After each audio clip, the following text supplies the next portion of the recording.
Thank you so much for joining us today. I'm going to introduce myself and then introduce you to my colleague so she can say a few words about herself. So my name is Nicole Etchard. I'm co-founder and co-CEO of Nest. And I will be talking a little bit about Nest first in the discussion. So I won't go into too much detail, just to let you know that um, the focus today is going to be sharing a little bit about Nest, about our impact investing work, and some of the companies that are in our portfolio, and particularly the ones working on with migrants and on migrant issues. So that's overall the purpose, and I will share a little bit more about Nest in a few minutes. But I'm also here with Renata, who is our country director in Brazil. And so, Renata, would you like to say a few words? Yes, sure. Thanks, Nicole. Thanks, everyone. Thanks, Andrea, for the invitation. It's a pleasure to be here. So a few words about myself. I'm Renata, the country director of Nest in Brazil, and I always worked for social impact even before Nest, so it's more than 20 years now. I stopped counting a few years ago. And that's really my passion. So I studied business administration, but when I found the work of social enterprises, nonprofits in Brazil, that moment was like the key moment of my life, and I understood that I should work for this. So to join my passion with my work. So and here I am, 9 years now with Nest. So we'll be sharing a little bit about this amazing work with you guys. Thanks for joining. So we do have a few slides to share with you. So Renata will share them, and we have an hour. So now we have 55 minutes. So what we're going to try to do is just talk for the first part of it and leave plenty of time at the end. At least a good 25 minutes, 30 minutes, the second half of the session for questions. We really want to answer your questions because we want this session to be as relevant as possible for you, so that leaving time for questions. We'll also be checking on the chat to see if you have questions. So Renata, do you maybe share the screen? And okay, yeah. As we're waiting, maybe I can just start to say, Nest is an organization that was founded 24 years ago, and we work primarily in Latin America and also in Central and Eastern Europe. And the reason we were created, and I'm one of the co-founders, so I was there, was that we were we wanted to help civil society organizations and NGOs in emerging market countries and in developing countries become more sustainable and develop entrepreneurial activities so that they could, reduce their grant dependency and short-term funding models, and to really be able to become more sustainable in the long time and improve their impact.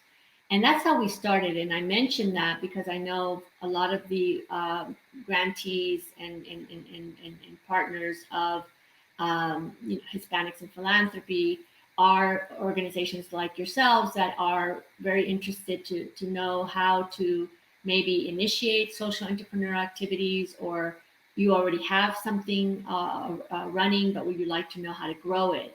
So I wanted to share with you our original mission of Nest, because as the years went on, we have always used social entrepreneurship. That's, as our main, I guess you would say, theory of change in terms of social impact. We realize the power that social enterprises have to not only solve social problems, create dignified jobs and so forth, but also to sustain organizations such as yours.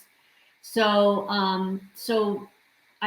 it's important for you to know that that's our origins, because today we have evolved, and I'll tell you where we are today, because that's the interesting part. But that's how we began, and I would say today as the ecosystem of organizations has increased, and there are more players working on social entrepreneurship, on impact investing, Nest is really deepening its work in around a specific part of this, which basically is can be, I can share with you in our mission. So maybe you can move us forward.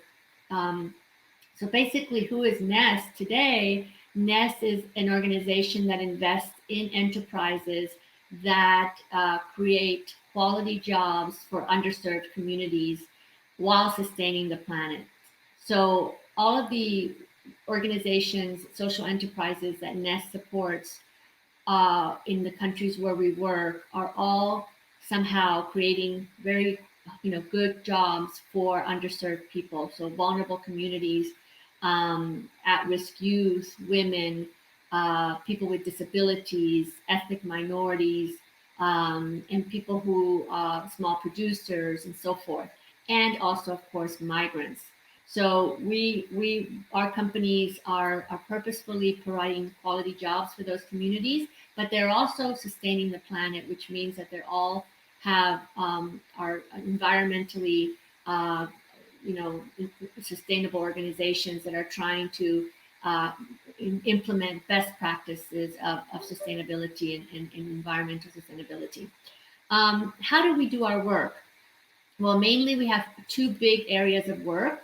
Uh, Before you move on, yeah, is incubation and impact investing. So, what do we mean by that? In incubation, we accelerate enterprises towards investment by using pre-seed stage funding and support.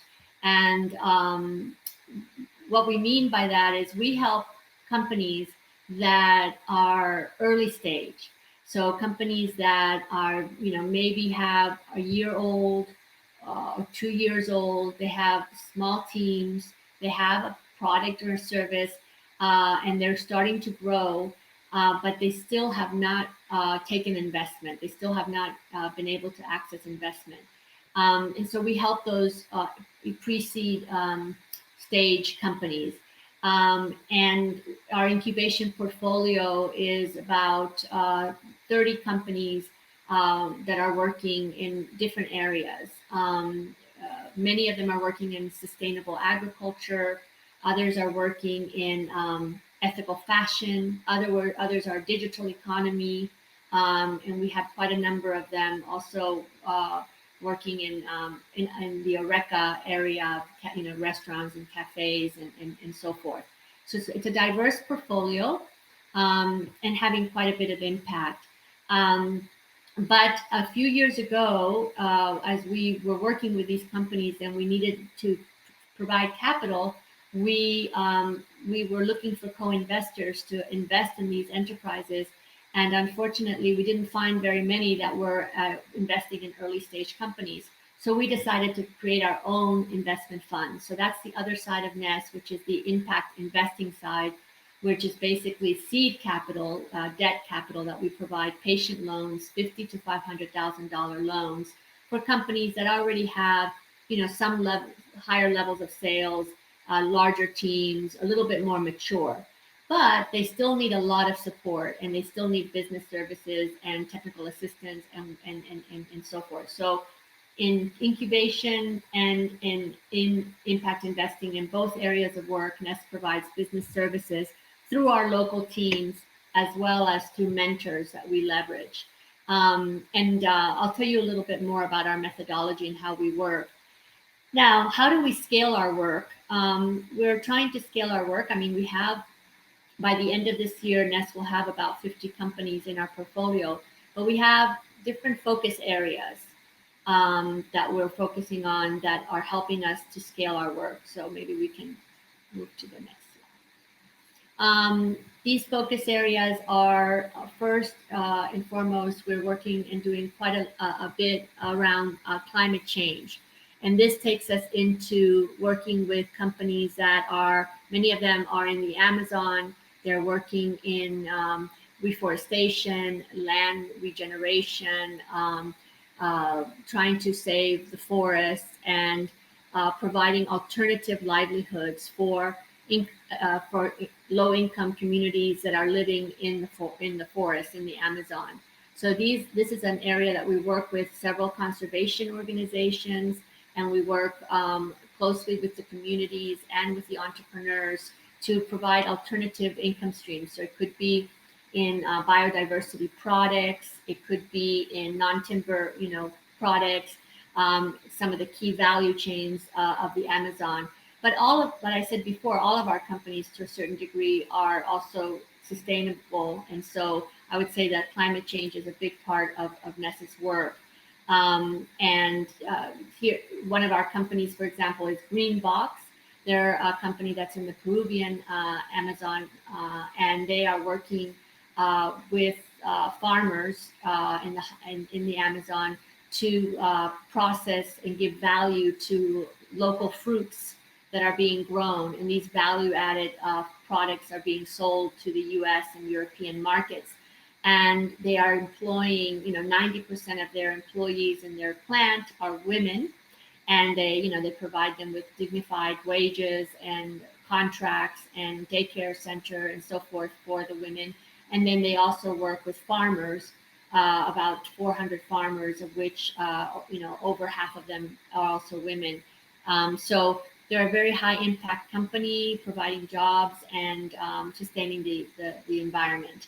Another area of work, and I've already mentioned women, is gender equity and empowerment. Women empowerment. A lot of our companies, 70% of the people that we impact are women, and Ness has now a gender lens to our work, and we really try to make sure that our companies are gender inclusive and gender equity and equitable, and we're actually helping these companies to with technical assistance, business services, and other kinds of support to become even more inclusive. And this also, many of these companies are also specifically focusing on women. So you see, for example, one of the companies, Future Callers, is a company that trains and places low-income women, many of them coming out of foster care, single mothers, women in rural areas, women that have either not accessed the labor market or have fallen out of the labor market, to access quality jobs in the digital economy. So this is an exciting company that saw its work expand a lot during COVID. So, because of the virtual nature of their work, and because more employers are also wanting to hire and diversify their workplace. So that's another area important for us. And then the digital economy, as I just mentioned, it expands even broader. We work also with companies that are training at-risk youth. And we're going to be hearing about one of those companies today, Cieges in Brazil. So I won't say too much, but they are the kind of companies that are training people from the favelas, people from conflict areas and so forth, migrants, and placing them in the labor force because they provide the soft skills and the psychological support that those people need in order to access the labor force. Now, something you should remember is all of these companies, whether they're NGOs or whether they're private companies, they're all mission-related companies. They're all exist to provide these jobs, and they're led by management teams that are committed to that. But this is the way we scale our work. We work with other partners. We leverage corporations to provide mentoring and support for these companies, and we realize that by so doing, we can really become models for other companies as they try to become more diversified and so forth. So just ending this part about Ness by saying a little bit about our impact. You can see in the next slide, we have, as a result of our work, created over 71,000 quality jobs and close to 670,000 lives improved. And we measure all of this through our impact measurement tools that we have. So so that's it. That's important to note, that all of our companies are measuring the impact. invested in 200 companies, and we've supported over 17,000 entrepreneurs. So we have quite a track record in this area, and have conducted many incubator and accelerator programs in over 50 countries. So this is the core business of Nest, and of course we impact the sustainable development goals. And for us, the development goals, we can move to the next slide, that we hit are of course several, but a most important one for us is decent work. So that's an important one to highlight. But we are also of course working in climate change and in reducing poverty and improving equality. So and of course income distribution. So those are the key ones. I stop for a second because I think we're not moving our. Yeah, Andrea is helping with the screen sharing. Now it is. Andrea, thanks. Can we show the full screen or not? Yeah, that's what she's trying to help me. It was not possible for me, but yeah, now here it is. Thanks. Thank you so much. So anyway, those are the sustainable goals of Nest and of our work. So they're quite a number. And I'm just going to move quickly because I want to tell you a little bit about. I know I believe that based on my conversations with Andrea, that you're interested in a little bit about getting to know how are these companies creating their enterprises, and how are they growing their enterprises. So maybe we can move to the next slide, and we talk a little bit about the incubation program that Nest runs. Basically, we have key metrics, and this is our impact framework. And I think it's important to bring that up because this is what guides all of our work, right? And so for you to be part of the Nest portfolio, you're really needing to be working with, the vulnerable communities, and creating jobs between 100 and 500 jobs for vulnerable people, creating and sustaining these jobs. And this was something that we were very proud of last year during the first pandemic wave, that we really supported our companies to maintain as many jobs as possible. And they were able to, with a few exceptions. And we were able to complete the year with, with most of the companies running and the jobs being sustained. So that's very important.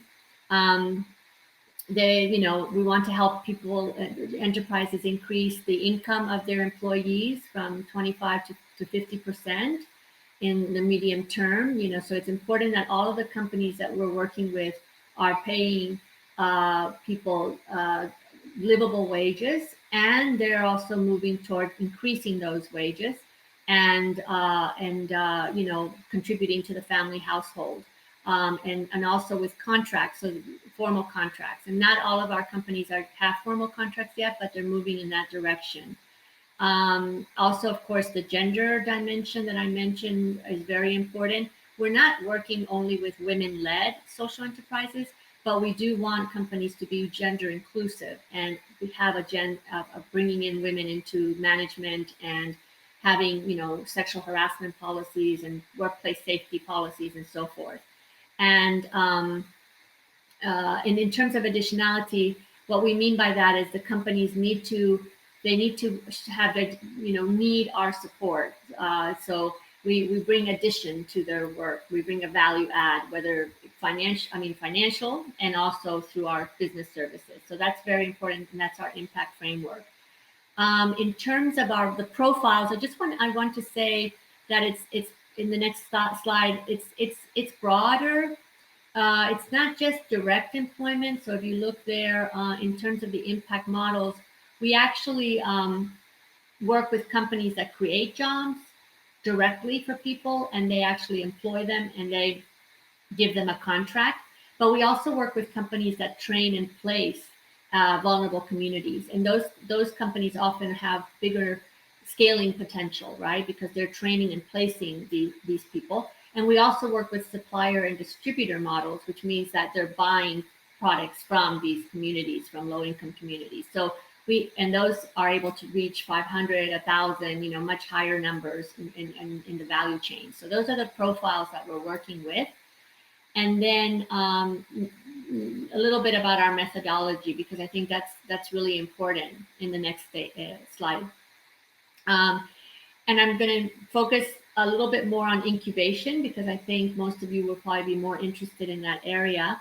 So that's the criteria, basically, that they're less than 3 years old, or less, or in terms of the enterprise, has to be less than 3 years old. And so when you look at the spectrum of entrepreneurship, if you think about the 4 stages, you have the startup stage, which is just idea, and you have an idea for a company and you're sort of testing out the idea. And then there's the validate, which is actually when you validate the product and the service in the market. So you actually have a product that's viable and that people want. And then you also validate your business model, so that it makes sense to do this business. There's going to be revenues that are going to pay for your costs, and you're going to be able to break even, and you're going to be able to sustain yourself. And then the 3rd stage is really preparing to scale. So once a company is validated, then they need the systems, they need the larger teams, they need the sort of strategy for growth.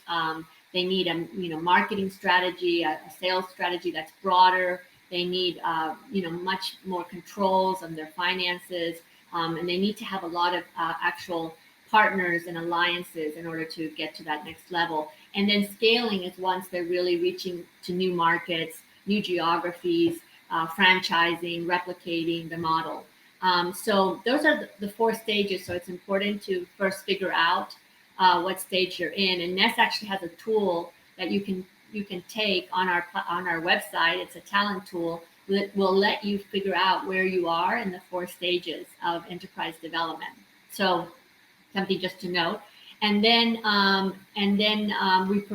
we are working mostly with validate and prepare to scale. And the companies in our portfolio are usually there for 2 to 3 years, sometimes a bit more. And in that time, what we really want to help you is prepare to scale and start growing. And we provide business services, and a lot of recoverable grants is the instrument. So grants that can be repaid. Sometimes we use grants alone that will help you with your social impact. If you still haven't broken even yet, you're not in a position to really pay back. But then once you are able to, we use the recoverable grant instrument, which is a 0% loan that you have to pay back in time with patience, So that's, and then after 2 to 3 years, every year we benchmark you, we assess your development, your impact, and so forth. And as you meet your goals, then slowly you will exit, the portfolio. I think that in the next slide, I can just say a few words that what are some constants. So your business models might be different. You might be working in the highlands or in the jungle or in the urban center. And you might have different sectors in your businesses. Some of them are, like I said, digital economy, and others are farming and sustainable food.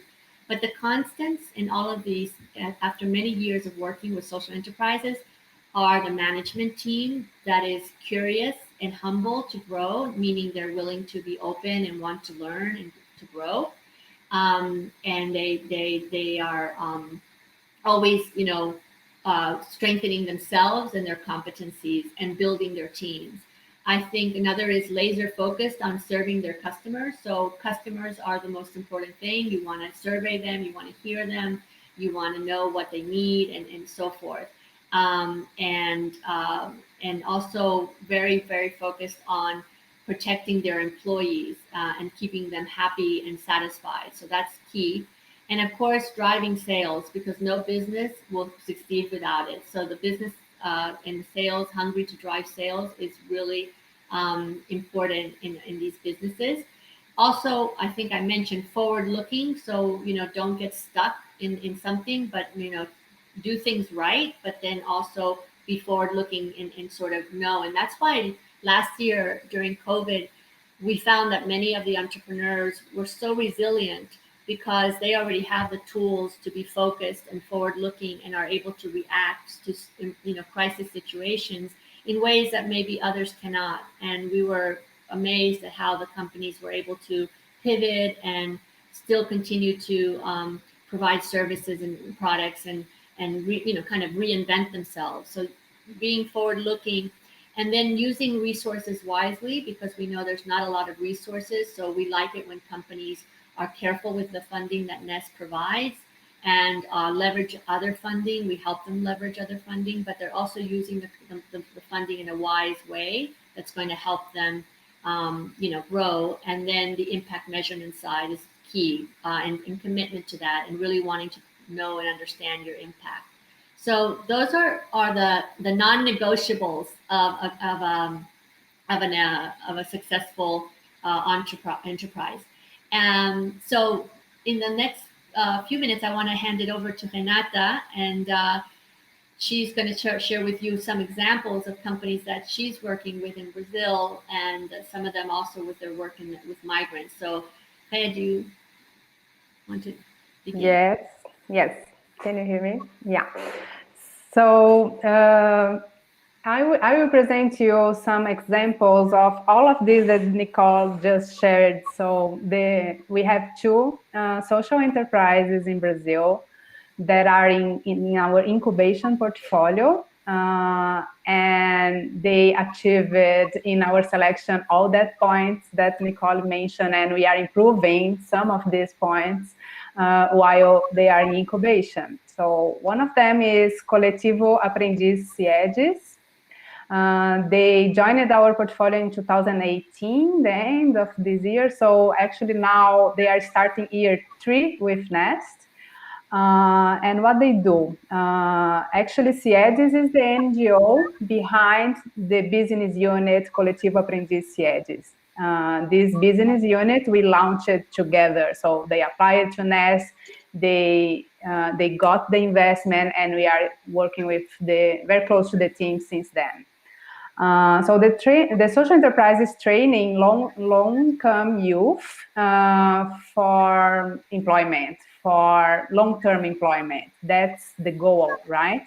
The strategy they decided to start doing this is to leverage the legal requirement we have in Brazil, the apprentice law, Lei do Aprendiz, that requires all companies in Brazil to hire apprentices for at least 1 year. Most of the cases, they stay in the company for 2 years as apprentices, ensuring they are coming from disadvantaged backgrounds and have job opportunities. At the same time, training and work opportunities. So they have a training schedule while they are apprentices, and also they work in the company, the technical side of it. So the Coletivo Aprendiz, some numbers just to reflect the last year of the work of the social enterprise is they could place into 2020, a year that was super tough because pandemic.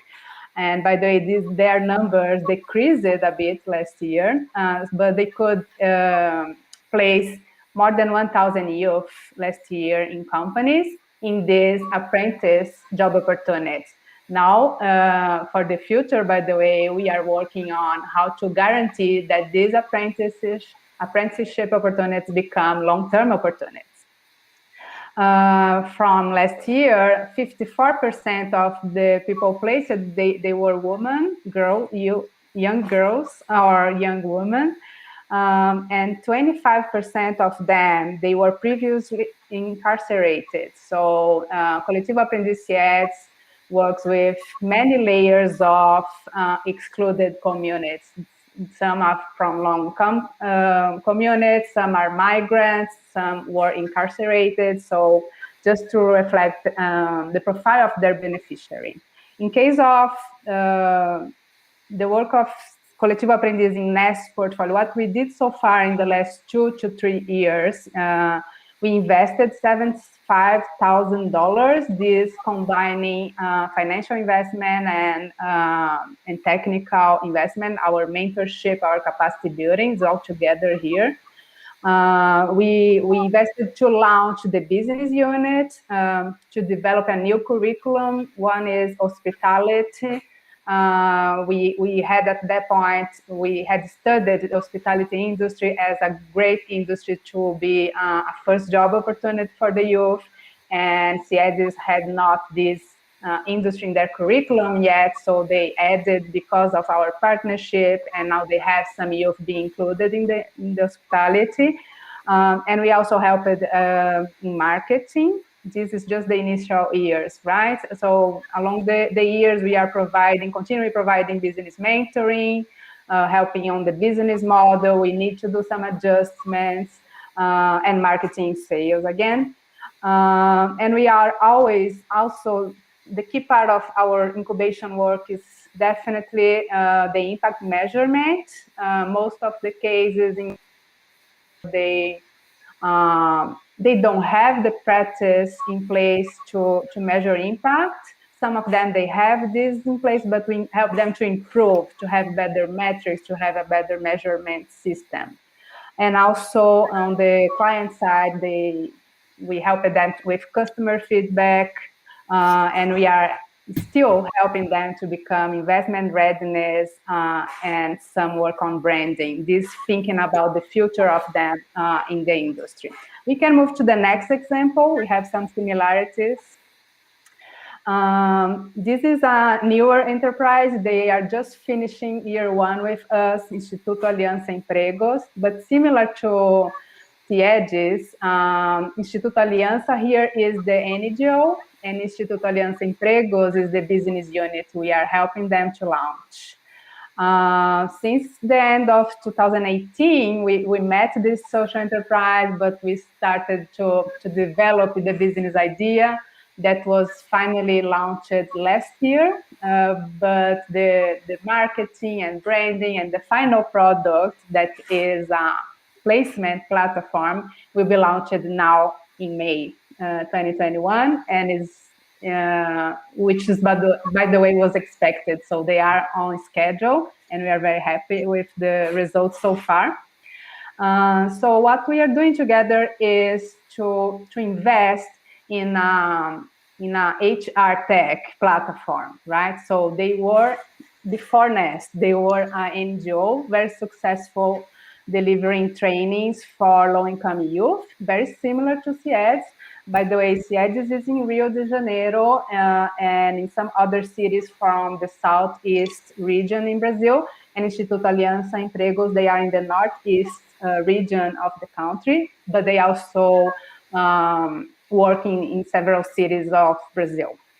Okay, so they have very successful training programs, and in most of the 80% of these youth, they are successful placing them in some industries, so in very good jobs.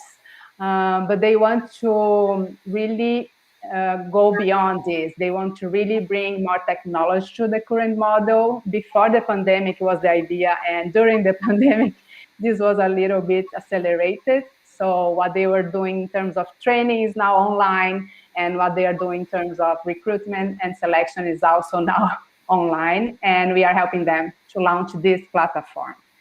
Their numbers are also amazing, and we are very proud of them. So last year, almost 800 youth placed by the team, Instituto Aliança Empregos. 64% were women, and 80% job placement rate. Job placement rate here is they compare the people they trained to employment and the people they really employed. So they have an 80% already job placement rate. They want to increase for sure, but it's already very good compared to some other models we see in the market. So far, we invested $83,000 in Instituto Aliança Empregos. Their selection was a little bit longer than other companies here. This is also here in this number. So this is also because Nest selection, Nest due diligence that Nicole was explaining, it lasts a few months. And during this period, we are already providing some support to the enterprise. Some of them need our help to really organize the model, to really understand their financials during the diligence. A lot of capacity support is already happening. So that's why Instituto Aliança Empregos is newer in the portfolio, but so far received more than the previous company, the Coletivo Aprendiz Siedes.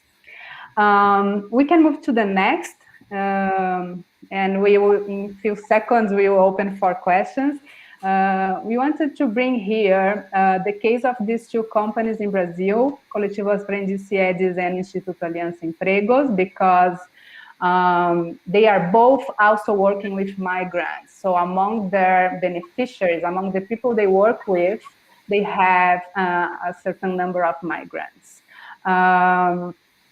Here specifically, we can see, but we also talked with other companies from our portfolio, and you can see them here in this table. And we realized that last year, our portfolio impacted 300 migrants trained for jobs in job skills, right? Job skills training, 300 among the entire portfolio of NES. And we were researching at this point specifically Venezuelan migrants. We have in Brazil migrants, NGOs like those two working with migrants from many countries, but of course, in the recent years, we have an increasing number of Venezuelan coming to Brazil. 190 of those 300 migrants who were trained, they got the opportunity to enter in long-term employment opportunities. And 10 of them, on this research, we realized that 10 of them, they were employed by their own enterprise, so by the social enterprise that we are working with. Here you can see some of specific numbers for each, but we can move to the next and final slide, because we want to share the lessons we heard from the work of these amazing NGOs and social enterprises that are working with migrants, what they learned so far. It seems like the training and placement model, that is exactly the model, the business model of Siedes and Instituto Aliança that I just presented, seems to be a very good, maybe the best fit, but for sure a very good fit to work with migrants, because they are already doing this to many excluded people in the country, and the migrants, they have an extra layer of exclusion, right? And this model fits very well.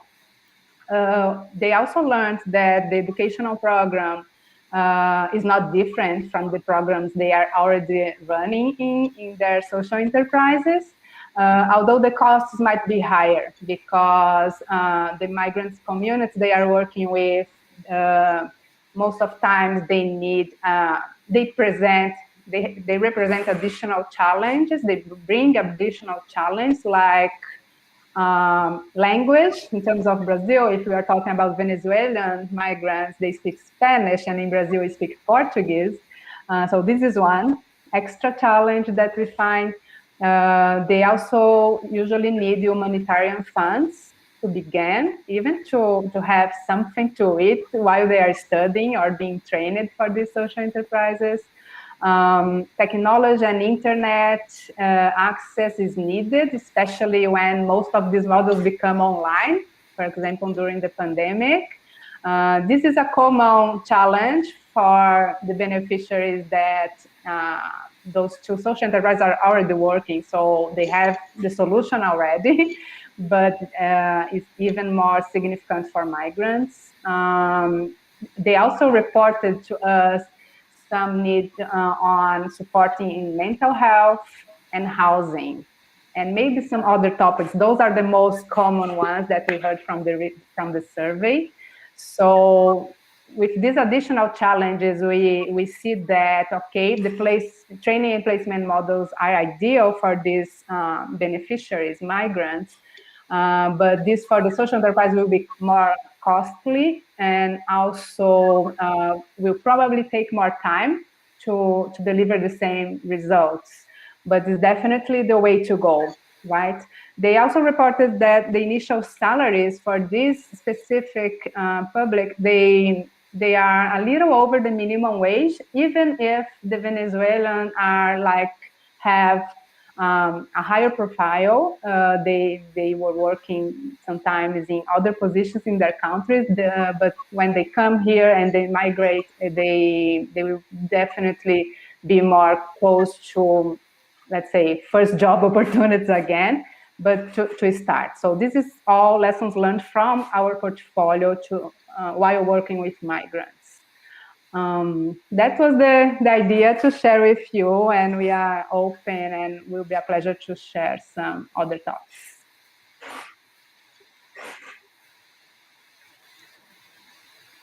So I don't know if people have questions. Thank you, Renata, about any of what we shared in terms of our strategy, our companies. These two examples, we're here for you. I can start reading one question I see here, Nicole, and maybe Andrea help us to bring other questions. Someone, anonymous, asked, what do you think is the potential for migrant lands investing, specifically considering the various economic impacts of COVID across the Americas? I'm sorry, the first part of the question is I'm looking for here it is. Yeah, it's in Q&A, yes. What do you think is the potential for migrant lands investing? That's a very good question. Very good. I think that that there is a potential for sure, because it's an urgent situation, and I see that there's been, I'll just tell you our own experience with Nest. About a year and a half ago, 2 years ago, before COVID, we were moving in the path of more working with more enterprises that work with migrants. And because of COVID, I think, as we all know, everyone sort of shifted to the COVID emergency and trying to deal with the immediate situation. But now, in the last few months, I would say I have seen a rising interest in the migrant issue. At the government level, we've been approached, Ness has been invited to be in a Mesa Redonda over the topic in Colombia next week. I've seen other initiatives that are going on with some of our investors and some of our donors. And I think, that is something that there's going to be more interest in, because it's employment is a big issue in helping those communities. Now, are there going to be lines of investors lining up to invest in migrant led or migrant issues? Maybe not, but I do think that people will expand, and broaden the reach of their investment and of what they're supporting. So there's definitely an interest, I know, in doing that. So I don't think, there's going to be specific investors that are only going to invest in that, but I do think that they're going to want to see that, because of the impact that this is having on people and that we're living. So I think that I feel positive just from the changes, and I know that in all honesty, Nest is applying and putting out proposals and for different initiatives right now that include a migrant lens. So that, and I can only speak from my own experience, but I think that gives me hope. And I don't know, Renata, if you want to add anything to that from your perspective. No, my feeling is the same, and what I would add maybe is that we see that as an opportunity for venture philanthropists. I don't see too much investors, traditional investors or impact investors on this, but at least the type of investor that are providing hybrid or blended capital, definitely always completing the package, the financial package, with philanthropic capital. So among the philanthropic investors, yes, I see that as an opportunity. I see more and more philanthropic investors interested in the topics. That's good news. But on the investment side, not so much, at least from my experience. Okay, I see another question here. That's how does Nest get its funds to lend to companies? Do you offer the opportunity for people to invest in your fund? There may be people who would want to invest in Nest in order for you to invest in refugee companies. Do you pay interest to those who lend to your organization? Great question. So we have the incubation side and we have the investment side. And so in terms of the investment side, our loan fund does pay interest. It is a nonprofit loan fund. It is modeled after the DFIs in the United States. So it's basically recycling capital investment capital and providing patient loans to companies, both working capital loans as well as investment loans. And depending on where the investor comes in, whether it's senior debt or junior debt, it's a 2 to 4% return. And then we have, of course, investors that are in our first loss tranche, which is critical in an investment fund that is investing in early stage companies. And the minimum investment for our fund is $100,000 US. So that would be the minimum. The investors right now are a combination. We have the Inter-American Development Bank, BidLab is one of the main investors, anchor investors. But then we also have quite a number of foundations, family offices, and we are actively fundraising for our fund. Our fund is a $15 million fund, and we've raised about $5 million. And there's a sub fund within it that's also focused on the Amazon specifically. And yes, definitely. The reason why we shared with you the examples of 2 companies in our portfolio that are working with migrants is because we're definitely interested in investing in companies that are supporting refugees and migrants. I mean, and so therefore, and we see that the placement models can be very effective for a lot, when you really want to employ a lot of people. But some of our companies are not placement models. They're directly employing migrants as well, and and providing them with quality jobs. So yes, that's basically on the incubation side. It's venture philanthropy, as Renata said. It's more philanthropic capital, and we don't give a return, of course, but we do recycle the funding that comes in by giving recoverable grants. And so once they're paid back, then we are reinvesting those in the other companies in the incubation. So it's nice for the investor or the donor on the incubation side because their funding is also being recycled. And just so you know, I mean, it's the criteria. The entrance into the fund is much more challenging than the incubation entrance because you have to be investment ready in order to enter the fund. Hopefully I answered your question.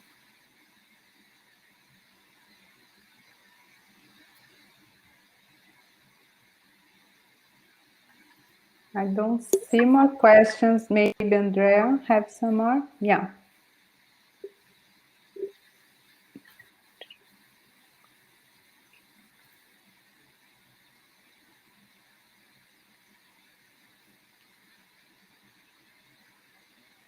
Some of the things that, in the meantime, I just want to say some of the things that Renata mentioned, like, for example, psychological support, food, and housing, although these are very specific in this case to migrants, a lot of our enterprises are working with people, for example, that are coming out of orphanages or coming out of homeless situations or incarceration. So they often need also that psychological support and the assistance with housing and also scholarships. So I think that that's another thing we have to be conscious of, that to work with migrants, we need those resources to be able to provide them with that support while they participate in the programs if we're going to have them succeed. Just wanted to highlight that. Buenos días. Para participar en los cursos se requiere que las personas inmigrantes sean documentadas, han tenido experiencias con migrantes de bajos niveles culturales. So, so the enterprises that we work with, do they require that people be documented? And have we had experiences with migrants that have lower levels, I guess, of education? I would say that in general, for the placement models, I think, and maybe you know more, Renata, but I do remember the case of one of the companies in Peru that we didn't mention today, where they obviously take in young people and train them in skills. They definitely help the people, the migrants, get documentation. So I don't think it's a barrier to entrance, but it is something they support to go through the process. So that's part of it. So some part of the additional support, and in their case, I would say yes, they were working. They wanted to reach the highest number of people. So they were offering training to people who have less levels of education because obviously that happens, and more very basic skill sets that are more entry level as opposed to the more jobs that might require speaking a certain language or technical skills and training. So I would say, yeah, it depends on the company, but most of them are working with very vulnerable people, right? They're working with people that are oftentimes have not gone to college, and sometimes have not even finished high school. So yes, that's the kind of programs that they. And I podría haber contestado en español, pero no me no me dejan. No, this is English. Speak in English here in this room, but happy to to continue. Yeah. And I think there is another question from Carter here. Since lending to refugee-owned companies is usually viewed as more risky, have you thought of a lower minimum investment for individual investors? Very good question also.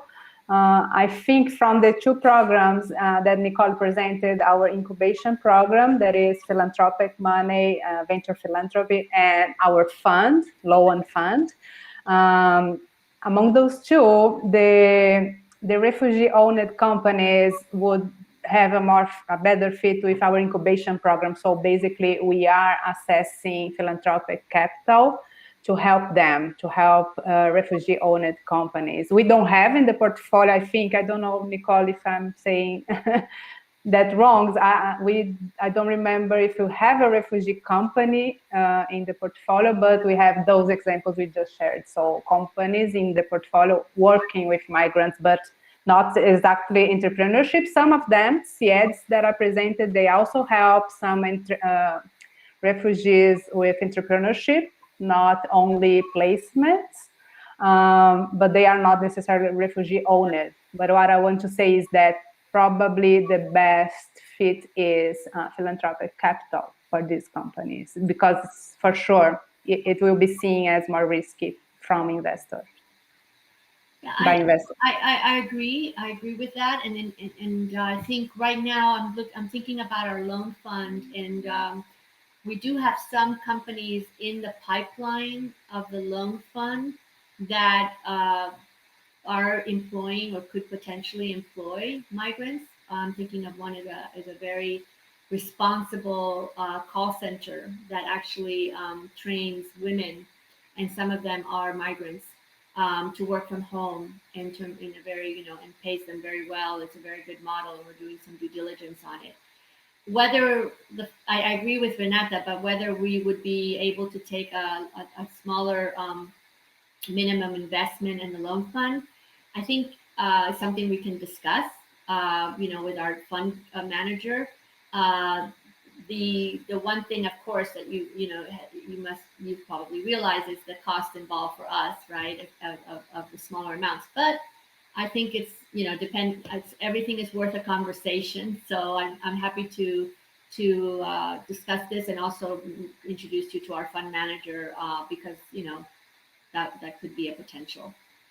So the working with refugees, I think, in migrants is is is something that can happen in the impact fund, but but I think we have less models at the moment in that fund because the models are a little bit more risky, as Renata said, but it's not impossible. I think we have 1 minute more. Anybody else have a question? I don't see extra questions now. Yes, thanks so much. Well, thank you. First of all, I want to thank all of you for the invitation, Hispanics in Philanthropy, Andrea, Hilda. I've really enjoyed getting to know you and working with you, and Renata and I are both honored to be with you here in your summit with all of your partners. And so thank you so much. It was a privilege, and yes, we can share the presentation, and happy to be in touch with any other questions you might have. So thanks so much. Yeah, the presentation will go with our emails. Thanks, and thanks, Christina, for sharing Yes, this link. Thank you, everyone. It was a pleasure. thank you, Christina. That's very nice. And yes, Carter, we'll put the email address in our presentation so that you can be in touch. I think that's it. Okay, bye-bye, I guess.